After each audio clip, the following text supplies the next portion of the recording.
Hari ini kita bahas topik yang bikin HR merinding. Ormas. Ormas itu singkatan dari organisasi masyarakat. Tapi kadang rasanya lebih kayak organisasi minta setoran. Mereka bilang, Kami suara rakyat. tapi pas datang ke kantor, suaranya, Pak, kontribusinya mana? kita suka heran ya, kenapa mereka bisa kaya? Karena ormas ini kayak startup. Mereka ngerti market fit. Ada lowongan keamanan. Kami bisa jadwal kelas cepat. Sekaligus juga rasa takut Anda. Ada proyek tender. Kami bisa bantu fasilitasi. Sekaligus bantu bikin PFI mundur. Mereka tuh MVP-nya bukan minimum viable product, tapi maksimalin vulnerability-nya perusahaan. Bahkan mereka lebih lincah dari tim procurement. Proposal masuk pagi, sore udah minta transfer. HR punya struktur, mulai dari rekrutmen, learning and development, compensation and benefit, industrial relations. Nggak kalah, Ormas juga punya struktur. Ketua harian, wakil ketua bidang kemitraan strategis, divisi dokumentasi, sama-sama organisasi, tapi yang satu ngurus manusia, yang satu ngatur siapa yang boleh lewat tempat pabrik. Pabrik mobil listrik BYD di Subang, investasi senilai 20 triliun. Diganggu oleh ormas yang minta jatah proyek. Wakil Ketua MPR RI, Edi Suparno, menyatakan bahwa premanisme berkedok ormas ini mengganggu iklim investasi di Indonesia. HR perusahaan otomotif sekarang harus menambahkan negosiasi dengan ormas ke dalam job desk-nya mereka. Bayangin, HR dipanggil CEO. Kenapa pengeluaran security kita naik 5 kali lipat? HR jawab, Itu bukan security, Pak. Itu ormas pengamanan berbasis komunitas.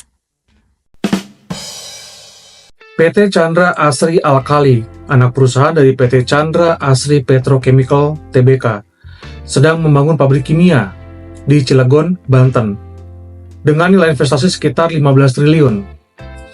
Namun proyek ini terganggu oleh oknum pengusaha lokal yang mengatasnamakan diri sebagai perwakilan Kamar Dagang dan Industri atau Kadin Cilegon. Mereka minta proyek senilai 5 triliun, diberikan langsung kepada mereka tanpa melalui proses lelang resmi. Tanpa ada lelang. Porsinya harus jelas tanpa ada lelang. 5 triliun untuk Kadin, 3 triliun untuk Kadin tanpa ada lelang. Bagi. Ormas lokal datang ke proyek PT Chandra Asri di Cilegon dan bilang, Kami berwajah masyarakat. Kasih jatahnya. Langsung tanpa tender. lah ini mau proyek atau pre-order iPhone? Dan yang lebih ngakak, mereka ngaku dari Kadin, padahal kelakuannya lebih mirip COD. Saya minta proyek. Bayar sekarang. Nanti urusan belakangan. Negara kita ini unik. Di luar negeri cari funding ke venture kapitalis, di sini ke vandal kapitalis. Di Pasar Induk Ramat Jati, Jakarta Timur, seorang kepala keamanan diintimidasi oleh oknum ormas saat melakukan penertiban pedagang kaki lima. HR di perusahaan retail harus mulai mempertimbangkan pelatihan manajemen konflik dengan ormas untuk staf keamanan mereka.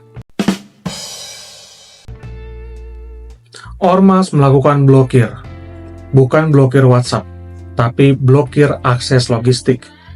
Ya, jalan ke kawasan industri Delta Mas Cikarang diblokir ormas. Bukan karena ada kecelakaan, bukan karena ada perbaikan, tapi karena ormas merasa tidak dilibatkan dalam proyek. Itu jalan bukan warisan keluarga. Kenapa bisa dianggap hak prerogatif? Bayangin, ada warga mau nganterin anak ke sekolah. Di-stop sama ormas. Maaf, harus muter. Kami sedang menyampaikan aspirasi. Aspirasi siapa? Jalan umum itu aspirasi rakyat, bukan jalan tol spiritual. Negara hukum, tapi hukumnya kalah dengan hukum siapa yang paling ramai. Tapi kita nggak bisa pukul rata.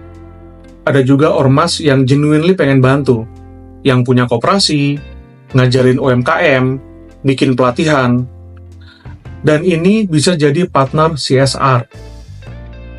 HR bisa bilang, Daripada nyamperin kantor, mending kita kerjasama bikin pelatihan soft skill. Judulnya, Public Speaking untuk tokoh masyarakat, bukan untuk 9 jam security kantor. win-win. Mereka dapat panggung, kita dapat aman. Jadi ingat ya, ormas itu kayak mantan. Kalau dijaga hubungannya, bisa jadi support system.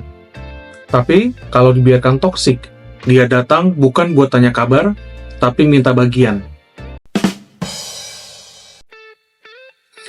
Jangan lupa like, komen, dan share.